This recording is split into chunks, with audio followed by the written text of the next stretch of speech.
कुठच्याही वादापेक्षा आणि कुठच्याही भांडणापेक्षा महाराष्ट्र मोठा आहे. मराठी माणूस महाराष्ट्रामधला मुंबईमधला जिवंत आहे का? तुझं अस्तित्व नष्ट करण्यासाठी हे सगळं सुरू आहे. आजही मुंबई हातामध्ये गेली. मुंबई का पाहिजे हातात? मुंबई महापालिका निवडणुकीच्या प्रचारामध्ये सर्वांचं लक्ष लागलं होतं ते म्हणजे ठाकरे बंधूंची शिवतीर्थावरील संयुक्त सभेकडे. या सभेमध्ये राज ठाकरे यांनी पुन्हा एकदा लाव रे तो व्हिडिओ अंदाज दाखवला. यामध्ये राज ठाकरे यांनी पहिला घाव उद्योगपती अदानी यांच्यावर घातला. 2014 साली केंद्रात पंतप्रधान नरेंद्र मोदी सत्तेवर आल्यापासून उद्योगपती गौतम अदानी यांच्या झालेल्या प्रगतीचा उल्लेख दाखवत या माध्यमातून भाजपचा मुंबई तोडण्याचा डाव कसा आखला जातोय हे दाखवण्याचा प्रयत्न केला. नेमकं काय म्हणाले राज ठाकरे या संयुक्त सभेत, एक नजर टाकूयात.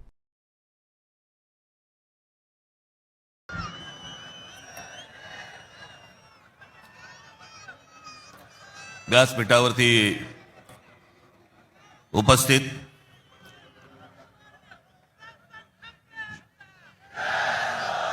शिवसेनेचे पक्षप्रमुख उद्धव ठाकरे,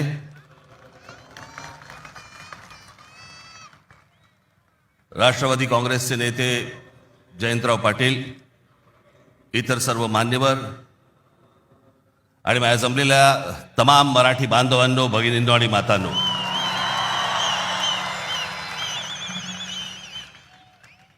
खरं तर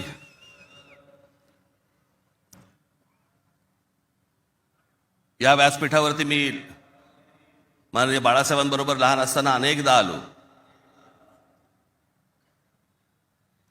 शिवसेना पक्षाची स्थापनाच या शिवतीर्थावरती झाली. त्यावेळेला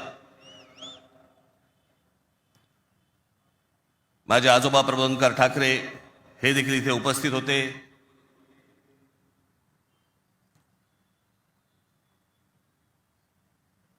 माझे वडील श्रीकांत ठाकरे हे देखील उपस्थित होते.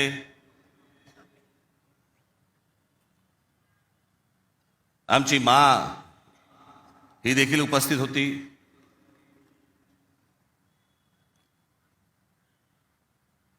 खरं आज या क्षणाला हे दोन भाऊ एकत्र आल्यानंतर आम्ही आज माझे आजोबा प्रबोधनकार ठाकरे, माननीय बाळासाहेब ठाकरे, माझे वडील श्रीकांत ठाकरे आणि आमच्या माँ आज खरं तर इथे हजर असायला पाहिजे होत्या. हे सगळं चित्र पुन्हा एकदा मराठी बांधवांसाठी, मराठी माणसांसाठी, मुंबईसाठी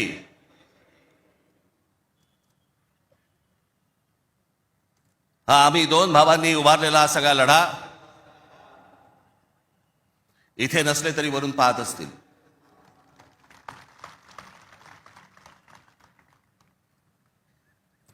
आज बऱ्याच गोष्टी मी आपल्यासाठी जरा थोडंसं घेऊन आलोय. जाताना पोट भरून जा.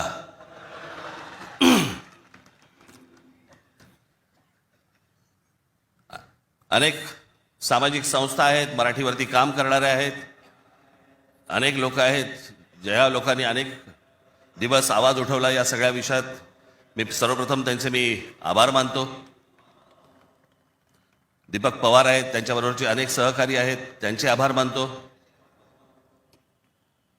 अनेक टेलिव्हिजन चॅनलचे आणि वर्तमानपत्रांचे संपादक आहेत, पत्रकार आहेत, त्यांनी गेले काही दिवस जी आम्हाला साथ दिली त्याबद्दल त्यांचेही मी मनापासून आभार मानतो.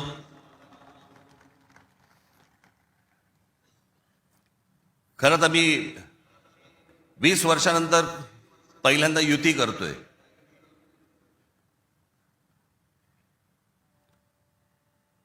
आणि त्याच्यामुळे अनेक या युतीच्या सगळ्या अख्ख्या प्रोसेसमध्ये अनेक लोकांना तिकीटं दिली गेली, अनेक लोकांना तिकीटं नाही देता आली, अनेक जण नाराज झाले, जे जवळचे होते, सहकारी होते. काही जणांना वाटलं दुसऱ्या पक्षात जावं, काही नाराज झाले, काही रागावले, काही गोष्टी झाल्या, होतात. त्याला काय, आमच्या पण हातात काही गोष्टी नसतात.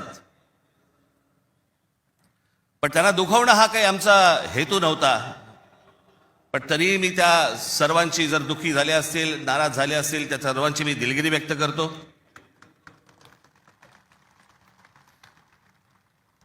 आपलेच आहेत, परत येतील. कारण जे आता आहेत तेच कुठे जातील माहीत नाही, त्याच्यामुळे ते गेलेले आहेत ते येतीलच परत.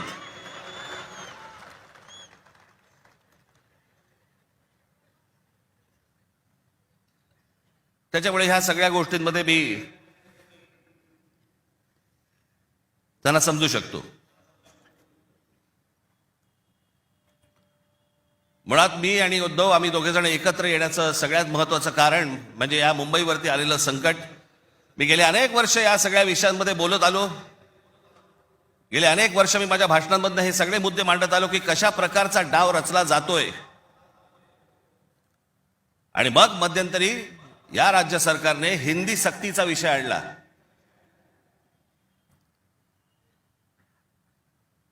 आणि त्यावेळेला मग मीही कडाडलो, उद्धवही कडाडला. आणि त्या सगळ्या याच्यामध्ये त्याच्या अगोदरच माझी एक मुलाखत झाली आणि त्याच्यामध्ये मी सांगितलं होतं की कुठच्याही वादापेक्षा आणि कुठच्याही भांडणापेक्षा महाराष्ट्र मोठा आहे.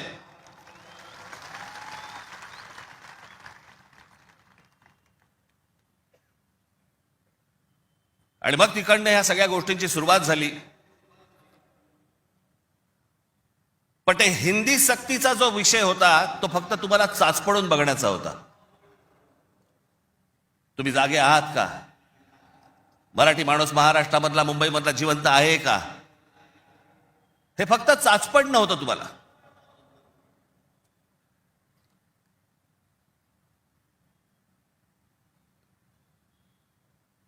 (2024) याच्यानंतर या विधानसभा निवडणुकांनंतर या सरकारला काय फेफराला माहित नाही. जे हवं वाटेल ते मनाला काय जे हवं ते करायला लागले. आली कुठून हिंमत?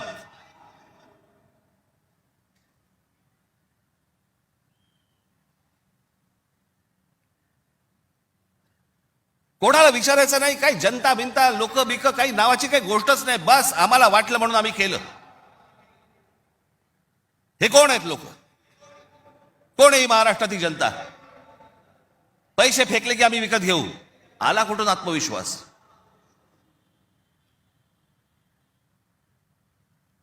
इतकी वर्ष मी आता राजकारण बघतोय.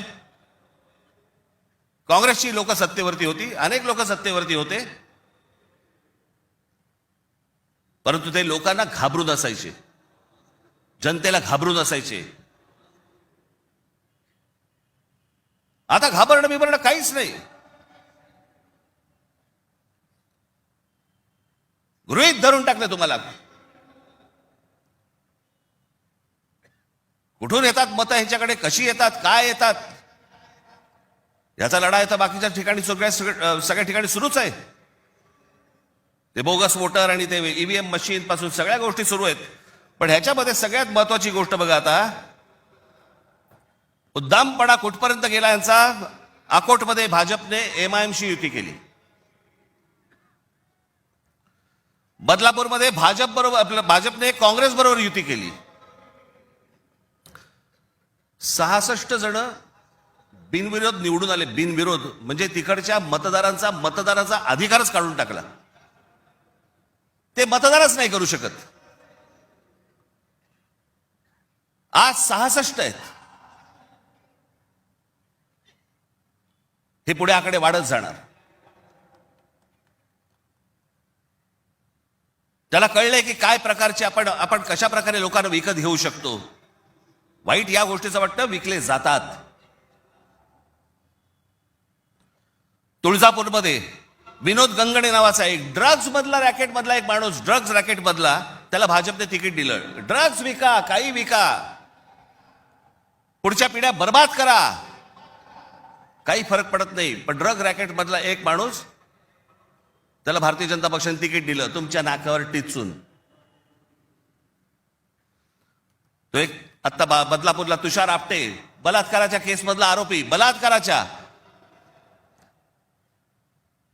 सगळ्यांना माहिती आहे, नगरसेवक केलं. लहान मुलींच्या वरती बलात्काराचा आरोप असलेला माणूस, त्याला भारतीय जनता पक्षाने नगरसेवक, आली कुठून हो हिंमत? ज्यावेळेला वेडावागड्या पद्धतीने ज्यावेळेला निवडणुका जिंकण्याचं यंत्र किंवा तंत्र हे ज्यावेळेला हस्तगत होतं ना, त्याच वेळेला हा उद्दामपणा येतो, ही मस्ती येते ना, हा माज येतो ना, हा त्याच्यातनं येतो.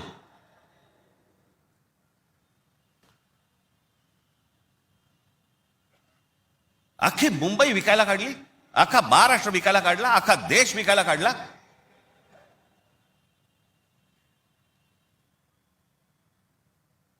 आपल्यासमोर काय वाढून ठेवलंय आपल्याला अंदाज पण नाहीये. मी तुम्हाला हे सांगतोय, मला 2024 साली मला एक व्यक्ती भेटली.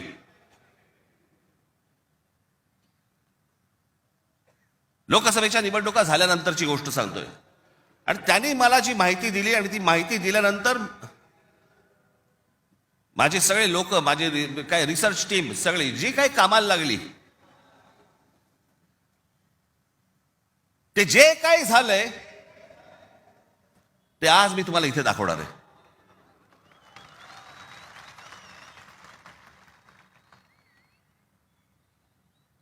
आणि मला असं वाटतं की मी आज जे दाखवणार आहे याच्यानंतर जर समजा आपल्याला भीती नाही वाटली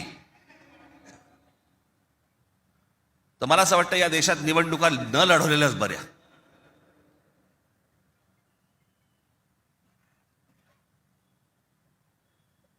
म्हणजे आता साधी गोष्ट, फक्त तुम्हाला 2014 नरेंद्र मोदी पंतप्रधान झाले त्यावेळेला, हे मला आता 24च्या नंतर आता हे पुढे सगळं समजायला लागलं. या गेल्या वर्षी 24 नाही, हो 24 नंतर साधारणपणे विधानसभा निवडणुकांच्या आसपास मला या सगळ्या गोष्टी आमच्या रिसर्च टीम मध्ये यायला लागल्यावरती मला धक्का बसायला लागला. कारण आपण असे बघतच नाही कधी, आपण डोळे झाक करत बसतो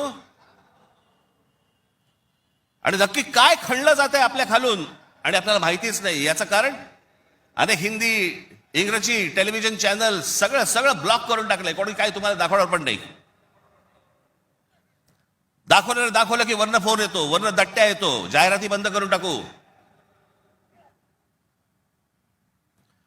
मी आता फक्त एक पहिला मॅप मी तुम्हाला भारताचा दाखवतो, 2014चा. दाखवा रे.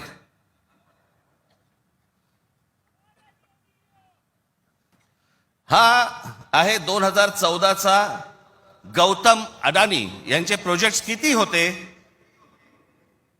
हे तुम्हाला दाखवणार आहे. 2014ला पंतप्रधान नरेंद्र मोदी पंतप्रधान व्हायच्या अगोदर गौतम अडानी कुठे होते आणि आता पुढचं फक्त बघत राहा की आता 2024-25ला गौतम अडानी आता कुठे आहेत. फक्त सरकारच्या आशीर्वादाने. आणि तुम्हाला जर नाही धक्का बसला तर मला सांगा जरा, दाखवा.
हे फक्त 10 वर्षातलं आहे.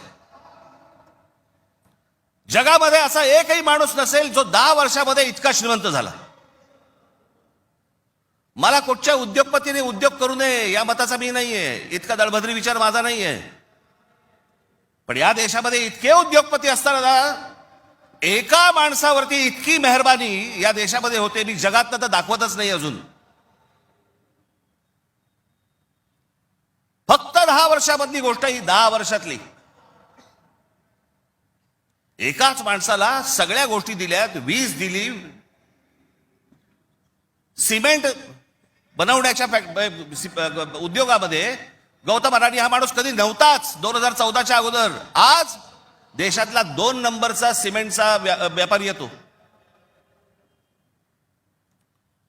उद्या माणसाने समजा उद्या वीज बंद केली, आम्ही अंधारात. सिमेंट महाग केलं, काही बोलू शकणार नाही. सगळी पोर्ट्स खालपासून वरपर्यंत सगळी पोर्ट्स अदानीना, सगळी विमानतळं अदानीना. महाराष्ट्रात काय परिस्थिती एकदा बघा, महाराष्ट्राचा फक्त एकदा दाखवा.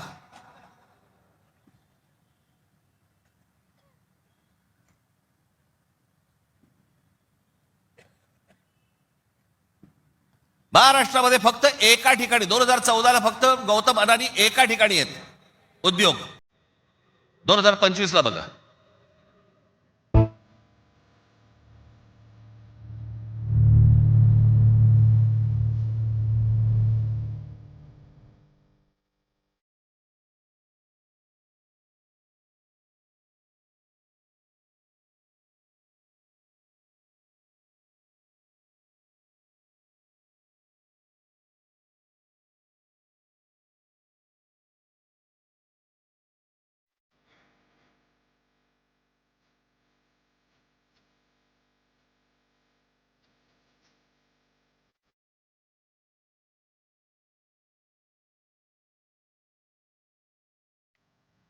ही महाराष्ट्राची स्थिती.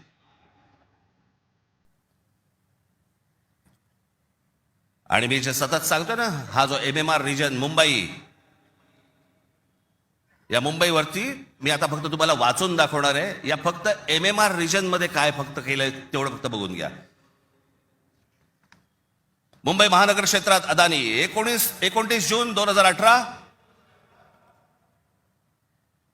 2018 रिलायन्स इन्फ्रास्ट्रक्चर कंपनी ताब्यात मुंबई वीज पुरवठा क्षेत्रात प्रवेश. एप्रिल 2021 नवी मुंबई विमानतळाच्या कामाला सुरुवात. 2021 मुंबई आंतरराष्ट्रीय विमानतळ ताब्यात. अंधेरी पश्चिम येथील RTOची जमीन अदानी यांना 5,000 कोटींना. ऐरोली इथे डेटा सेंटरसाठी 92 एकर जमीन 1,500 कोटींमध्ये. धारावी पुनर्विकास प्रकल्प अदानींना. महाराष्ट्रात स्मार्ट वीज मीटर बसवण्यासाठी 13,888 कोटींचं कंत्राट. भांडूप कल्याण इथे मीटर्स बसवली जाणार. मुंबई आणि नवी मुंबईत हायर स्केल डेटा सेंटर सुरू करण्यासाठी महाराष्ट्र सरकारशी 50,000 कोटींचा सामंजस्य करार. मेट्रो मोनोरेल यांना अदानींचा वीज पुरवठा. सांताक्रूज आणि विलेपार्ले परिसरात केंद्र सरकारच्या विमानतळ संरक्षण दलाच्या जागांवरती 80,000 झोपडपट्ट्यांचा विकास अदानी करणार. पनवेलमध्ये टॉवर्स सेमी कंडक्टर कंपनी आणि अदानी समूह यांच्या प्रकल्पाला महाराष्ट्र सरकारची मान्यता. $10 अब्ज गुंतवणुकीचा अंदाज. धारावी पुनर्विकास प्रकल्पासाठी देवनारमध्ये 124 एकर जमीन. मुंबई उपनगरातील वाढत्या वीज मागणी पुरवठ्यासाठी वसई खाडीजवळ 209 कांदळवने तोडण्यास मुंबई हायकोर्टाची परवानगी. गौतम अदानी यांची तारापूर अणुऊर्जा प्रकल्पाला भेट. पुढच्या 10 महिन्यात खासगी कंपन्यांना अणुऊर्जा क्षेत्रात देण्याची परवानगी देणारे विधेयक संसदेत मंजूर. रायगड जिल्ह्यातील आंबा नदीकाठी असलेल्या जेट्टी प्रकल्पासाठी 192 कोटीची गुंतवणूक. पनवेलमध्ये 1,000 एकर्समध्ये 10,000 कोटींचा रहिवासी प्रकल्प. मुंबईला वीज पुरवठा करण्यासाठी 1,660 कोटींचं काम. धारावी पुनर्विकास प्रकल्प बांधणीसाठी मुलुंड येथे 58 एकर जमीन आणि 319 कोटी मिळाले. धारावी पुनर्विकास प्रकल्प बाधितांसाठी कुर्ला मदर डेअरीची 20 एकर जमीन 57 कोटीत मिळाली. 124 एकरचा आणि 36,000 कोटींचा गोरेगाव पश्चिम येथील मोतीलाल नगर पुनर्विकास प्रकल्प अदानींना मिळाला. MIDCने तळोजा येथे 400 एकर नंतर आणखी 159 एकर जमीन दिली. बांद्रे रेक्लेमेशन पुनर्विकास प्रकल्प 24 एकर 30,000 कोटींमध्ये मिळाला. पालघर डहाणू येथे अदानी वीज प्रकल्प. अदानी नवी मुंबईत सेमीकंडक्टर प्रकल्प सुरू करणार. वसई येथील तुंगारेश्वर अभयारण्यातील जमीन अदानी इलेक्ट्रिसिटीला. टिटवाळा, मोहने, आंबिवली शहरात येथील अदानी सिमेंट फॅक्टऱ्या. वाढवण येथे बंदर उभारण्यासाठी अदानी समूह उत्सुक. महाराष्ट्र सरकारशी सामंजस्य करार. वाढवण येथे विमानतळ उभारण्यासाठी अदानी समूह उत्सुक.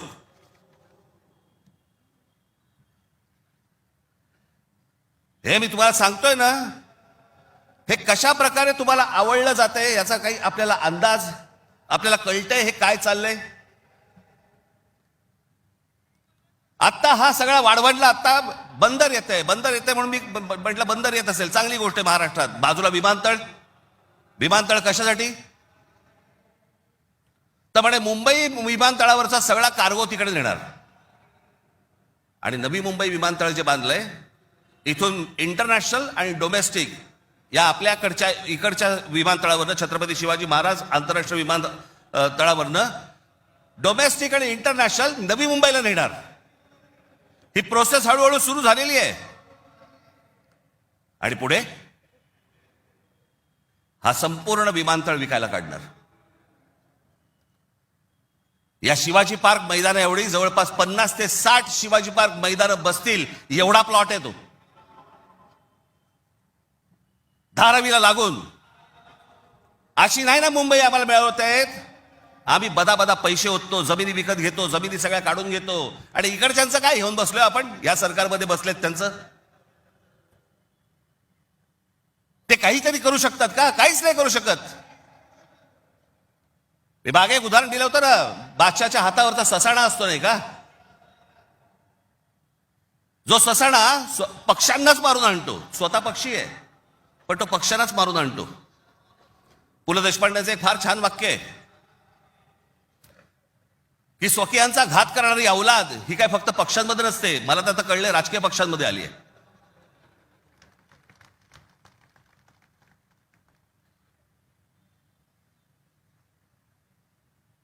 डोक्यात गेली सत्ता, डोक्यात.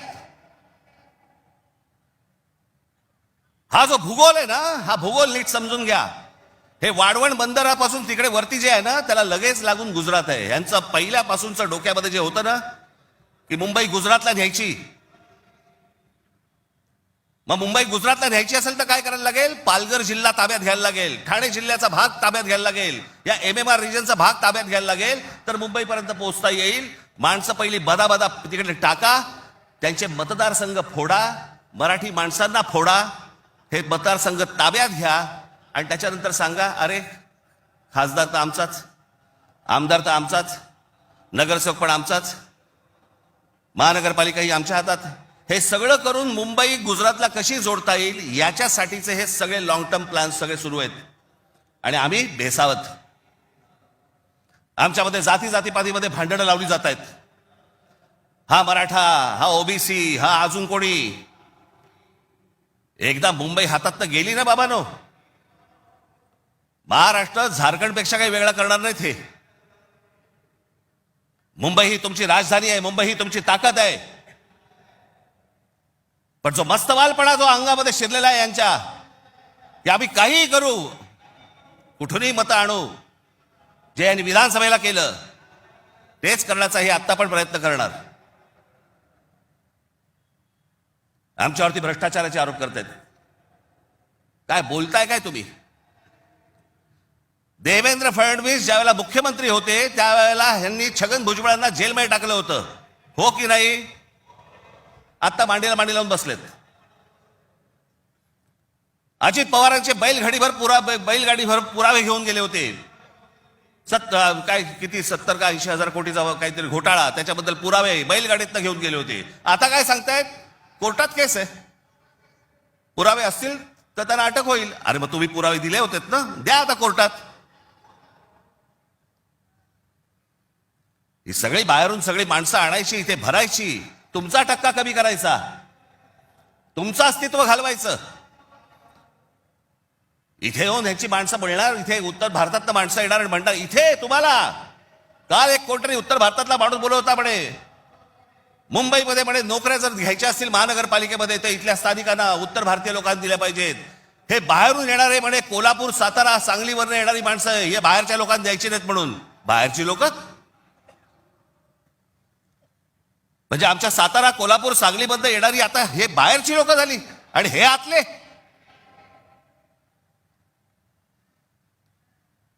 कृपाशंकर सिंग सारखा माणूस यांचा नेता भारतीय जनता पक्षाचा, तो म्हणतो काय, उत्तर भारतीय महापौर करू, महापौर करू. त्यांची हिंमत कशी होती हो बोलायची? आपण जाऊन बोलू शकतो का तिकडे?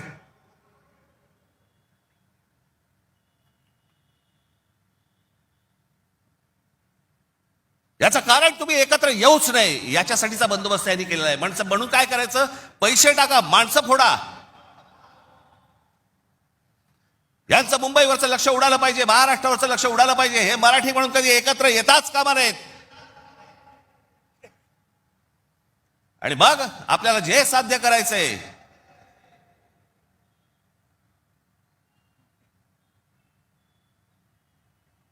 जी लोक येत आहेत ती लोक तुमच्यावरती उड्या मारतायत, वाटेल ते बोलतायत तुम्हाला. मुंबईमध्ये, महाराष्ट्रामध्ये तुम्हाला घरं नाकारली जात आहेत. काल परवाकडे कोणतरी एक तामिळनाडूमधून रसमलाई आली होती.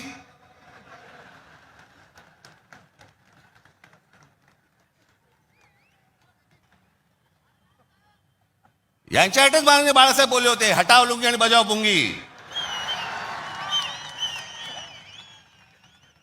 आज अनेक दाक्षिणात्य इथे राहत आहेत, अनेक जैन मारवाडी इथे राहत आहेत, आनंदाने राहत आहेत. पण कसं भडकवलं जाते बघा तुम्हाला कबुतरांच्या नावाने. कबूतर राहिली बाजूला, पण हे सत्ताधारी जे फडफडत आहेत ना, हा त्यांचा प्रश्न आहे. काल परवाची गोष्ट, इथे मुंबईमध्ये एक जैन मराठी वादावरती पडदा टाकण्यासाठी म्हणून एक बैठक झाली. ही बातमी फक्त नवाकाळला आली होती. त्यांचे कोणतरी एक जैन मुली निलेश चंद्र आहेत, निलेश चंद्र बघा. ते जैन मुली निलेश चंद्र काय सांगतायत, तर कबुतरे खाणे आणि मांसावरून मराठी जैन समाजात पेटलेला वाद मिटवण्याची जबाबदारी मुख्यमंत्री देवेंद्र फडणवीस यांनी भाजपा मंत्री मंगल प्रभात लोढा यांना दिली. मात्र मंगल प्रभात लोढा यांनी हा वाद मिटवला नाही, तर ह्या समाजामध्ये जास्तीत जास्त भांडणं कशी लागतील हे पाहिलं. म्हणजे मराठी माणसापासून गुजराती बाजूला करायचे, आता ही लुंगी अंडी इकडनं तामिळ बाजूला करायचे, अजून कोणतरी युपी मधनं बोलवायचा त्याच्यात अजून ते बाजूला करायचे. तुम्हाला या महाराष्ट्रामध्ये, मुंबईमध्ये एकट्यात पाडायचं. एकटे असलो तरी काफी होत.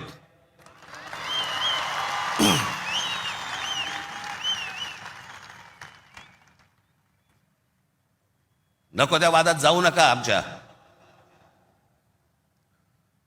यांच्या गुजरातमधनं बिहारी लोकांना ज्यावेळेला हकलवले त्याच्या बातम्या नाही होत.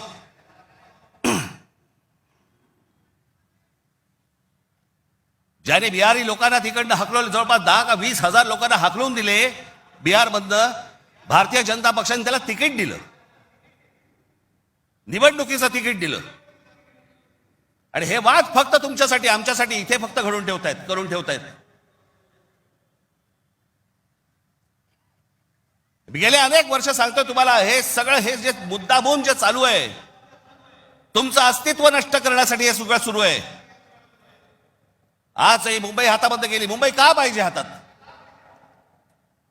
आज केंद्रामध्ये यांची सत्ता, राज्यामध्ये यांची सत्ता, पण उद्या मुंबईमध्ये, ठाण्यामध्ये, कल्याण डोंबिवलीमध्ये, आमच्या MMR रिजनमध्ये उद्या ह्यांना जर काही करायचं असेल, महानगरपालिकेची परवानगी लागेल. आणि महानगरपालिका जर आपल्या हातात असतील, हे जमिनी विकून देऊ शकत नाहीत, हे अदानीला जमीन देऊ शकत नाहीत.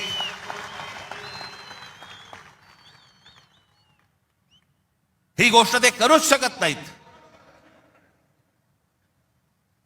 हा धोका काय होता ना बाबांनो, मी फक्त वेळ कमी आहे, परंतु मी आपल्याला एक धोका, हा किती वर्षांपूर्वी आमच्या बाबासाहेब आंबेडकरांनी, आमच्या बाबासाहेबांनी मांडलेला तुम्हाला फक्त एक गोष्ट वाचून दाखवतो, जी मी 2008ला वाचून दाखवली होती. बाबासाहेबांनी काय त्यावेळेला मांडलं होतं हे तुम्हाला आज कळेल. मी काय सांगतोय तुम्हाला ते. उत्तर प्रदेश आणि बिहार यांच्यासारखी राज्य निर्माण करून हे बघा, हे पुस्तक आहे भाषिक राज्य पुनर्रचना मीमांसा. आपल्याला कुठे मिळालं तर आपण जरूर वाचा. उत्तर प्रदेश आणि बिहार यांच्यासारखी राज्य निर्माण करून राज्य पुनर्निर्माण मंडळाने केवळ तौलनिक विषमता निर्माण केली एवढेच नव्हे, तर उत्तर भारत आणि दक्षिण भारताचे 2 तट निर्माण केले.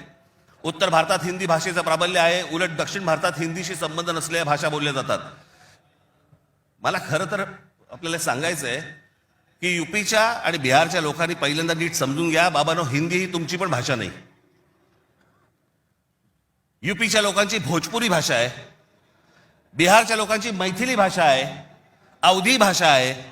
हिंदी भाषा तुमची पण नाही आहे. माझा कुठच्या भाषेवर राग नाही, परंतु तुम्ही आमच्यावरती लादणार असाल तर लाथच मारू.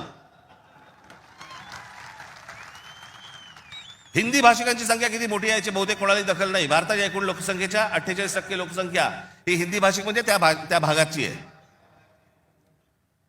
माझ्याकडे घटना निर्मितीचे काम होते त्यावेळी एक गुपित घटना मी नमूद करू इच्छितो. अर्थात गुपित भंगाचा आरोप माझ्यावरती येणार नाही अशी अपेक्षा आहे. काँग्रेस पक्षाच्या एका बैठकीतील हे गुपित आहे. हिंदी ही राष्ट्रभाषा म्हणून स्वीकारण्यासंबंधी ही चर्चा होती.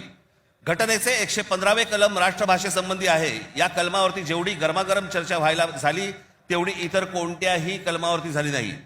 प्रदीर्घ चर्चेनंतर हे कलम मतास टाकले आणि काय आश्चर्य, 78 विरुद्ध 78 असे मतदान झाले. कुठलाच निर्णय घेणे शक्य झाले नाही. या वस्तुस्थितीमुळे दक्षिण भारताचा उत्तर भारतावरती किती कटाक्ष आहे हे तुमच्या लक्षात येईल.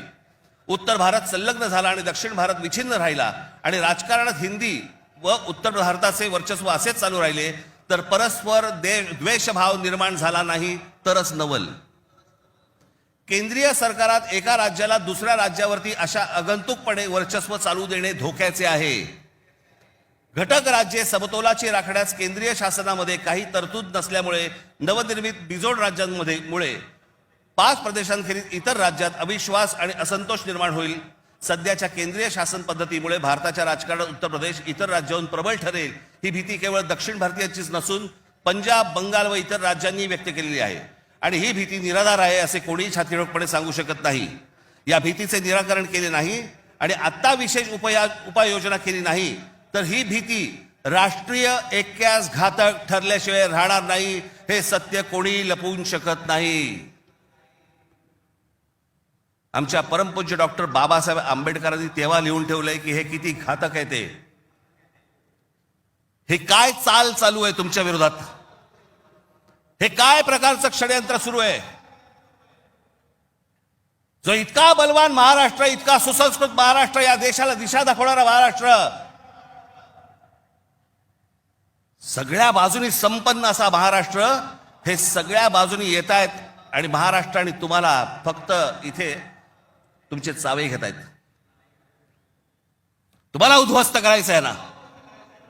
उठा या जमिनीवरनं, निघा इथून, आम्ही येत आहोत. काल परवाकडेच मी एका चॅनलला सांगितलं, हिरे असतात, मोती असतात, सोनं असतं, चांदी असते, अजून काही मौल्यवान गोष्टी असतात.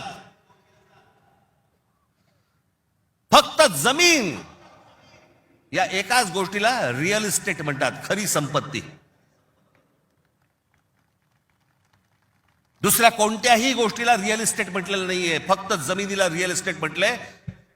कारण ती तुमची संपत्ती आहे. तुमच्या पायाखालची जमीन आणि तुमची भाषा ही मेली की तुमचं अस्तित्व संपलं, तुम्ही कोणी नाही आहात. जगात अनेक देश, अनेक लोक हे भाषा संपली, देश गेला, जमीन गेली म्हणून संपले. हाच डाव त्यांचा आहे. वेगवेगळ्या मार्गाने येत आहेत आणि वेगवेगळ्या मार्गाने तुमच्यावरती आक्रमण करतायत आणि तुम्हाला सांगतायत निघून जा इथनं. संयुक्त महाराष्ट्राच्या वेळेला देखील विरोध करणारे या मुंबईमधले अनेक धनिकच होते, गुजराती होते पण धनिक होते. आज पण तेच चालू. आणि आज हे संकट त्यावेळेला तर इतकं नव्हतं, पण आज खरं तर तुमच्या उंबरठ्यावरून वरती येऊन उभं आहे. कधी तुमच्या दरवाजावरती टकटक होईल तुम्हाला पण कळणार नाही. कधी तुम्हाला इथनं बाहेर काढतील तुम्हाला कळणार पण नाही. आज मुंबई, उद्या ठाणा, कल्याण, डोंबिवली, सगळे भाग, उद्या पुणा, नाशिक, जे जे चांगलं आहे, आज कोकणपट्टी अख्खी रिकामी करतायत. जमिनीच्या जमिनी विकत घेतल्या जात आहेत. मी त्यावेळेला त्या बुलेट ट्रेनला विरोध केला होता. आजही माझा विरोधच आहे. कुठे चालली आहे बुलेट ट्रेन? बुलेट ट्रेन फक्त बघा, ही बुलेट ट्रेनचं स्टेशन, शेवटचं स्टेशन गुजरातमध्ये चाललंय, जिकडे गिफ्ट सिटी उभी केली आहे. Gift city Ahmedabad bullet train station पासून 90 किलोमीटरवर डोलेरा नावाचं एक पूर्ण नवीन शहर बसवलं जातंय. डोलेरा नावाचं एक पूर्ण नवीन हे शहर 903 स्क्वेअर किलोमीटरचं आहे, म्हणजे मुंबईपेक्षा 1.5 मोठं. आणि तिथे वेदांत आणि फॉक्सकॉनची 1.5 लाख करोडची सेमी कंडक्टर प्रोजेक्ट्स येत आहेत. अहो, आपल्याला समजत पण नाही हे काय चालू आहेत नक्की, ह्यांचे कुठून रूळ चालले आहेत आणि कुठून गाड्या चालल्या आहेत आणि कुठून यांचे मार्ग सुरू आहेत आणि काय घेऊन जायचंय ह्यांना आणि काय आणायचंय, इथे काय भरायचंय. एकदा जाऊन बघा हो, वसई विरार पासून सगळ्या गोष्टी बघा, कसे कसे भरत येत आहेत, कसे भरत येत आहेत. तुम्हाला घरं नाकारणार, ह्यांना सगळ्यांना घरं मिळणार. तिकडनं बाहेरच्या राज्यातनं गुजरातमध्ये येणार, ह्यांना घरं मिळणार, तुम्हाला नाकारणार. अहो, तुम्हीच नसाल, तुमचंच अस्तित्व नसेल, काय चाटायची आहे महानगरपालिका?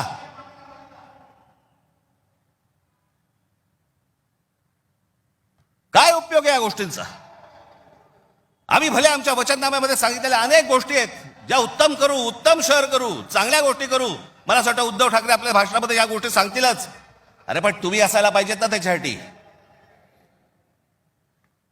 तुमची काय किंमत करून ठेवली आहे लोकांनी? कोण महाराष्ट्रामधला मराठी माणूस पैसे फेकले की विकला जातो? ही आपली किंमत. आणि ही बोली लावणारे कोण? आमचेच. दुसऱ्यांच्या हातावरती बसून त्यांचा उद्देश साध्य करण्यासाठी आमचे लोक हे आमच्या लोकांना फोडतायत. काय दुर्दैव आहे बोला. या अशा परिस्थितीमध्ये ही आजची निवडणूक होते. ही मराठी माणसासाठी शेवटची निवडणूक आहे. आज जर चुकलात, कायमचे मुकलात म्हणून समजा. आज जर तुमच्या हातात ही शहरं गेली, यांच्या हातामध्ये गेली, उद्या राजानं मारलं आणि पावसानं झोडलं, तक्रार कोणाकडे करायची? आज इतर राजकीय पक्षांमधले पण जे मराठी लोक आहेत, माझं त्यांनाही आव्हान आहे, सोडा ते सगळं. या मराठी माणसासाठी एक व्हा, या मुंबईसाठी एक व्हा, या महाराष्ट्रासाठी एक व्हा.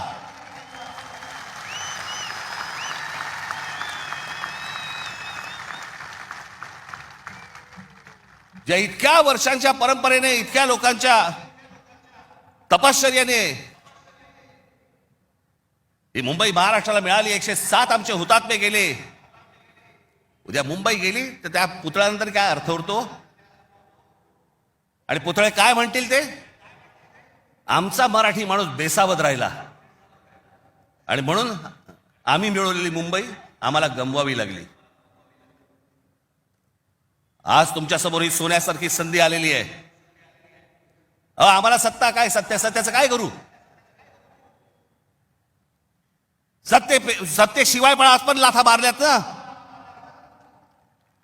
अनेक अंगावर आले, त्यांना तुडवलेच ना. पण तुम्हाला ह्यांचा मास, या सगळ्या लोकांचा, सत्ताधाऱ्यांचा तुम्हाला उतरवायचा या निवडणुकीमध्ये. कुठेही बेसावध राहू नका. माझी आपल्याला सगळ्यांना एक फक्त सांगणं आहे, हे ईव्हीएम मशीनवरती लक्ष ठेवा. दुबार मतदार सकाळी 6 वाजता, मला जेवढे काय बीएलए नेमलेले आहेत, सकाळी 6 वाजता तिकडे सेंटरवरती पाहिजेत दोन्ही पक्षांचे.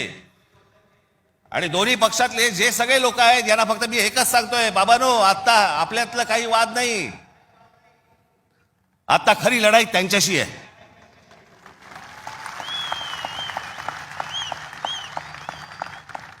आपण भांडत राहावं हेच त्यांना पाहिजे. त्यांना जे हवं ते आपण नाही द्यायचंय. आपल्याला जे हवं तेच आपण केलं पाहिजे. आणि म्हणून तिकडे आपल्याला जाता एवढंच सांगेन की सतर्क राहा, बेसावध राहू नका. आणि जर दुबार मतदार जर तिकडे आला, सकाळी 7 वाजता फोडून काढा.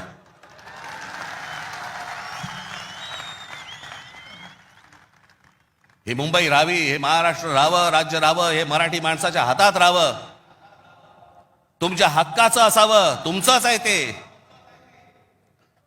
आणि मला असं वाटतं की जो लढा आजपर्यंत मराठा साम्राज्याने दिला, तो लढा आज तुम्हाला, आज सगळ्यांना, तुम्हाला, आम्हाला सगळ्यांना करायचा आहे. हा महाराष्ट्र वाचवायचा आहे, महाराष्ट्र समृद्ध करायचा आहे, ही आपली शहरं समृद्ध करायची आहेत, ही मुंबई आपल्याला वाचवायची आहे. ही मुंबई कदापि आपल्याला कुठेही गुजरातला राहून द्यायची नाहीये. या सगळ्या गोष्टींसाठी आपण सगळेजण कामाला लागाल अशी एक आशा अपेक्षा बाळगतो आणि आपणा सर्वांची मी रजा घेतो. धन्यवाद. जय हिंद, जय महाराष्ट्र.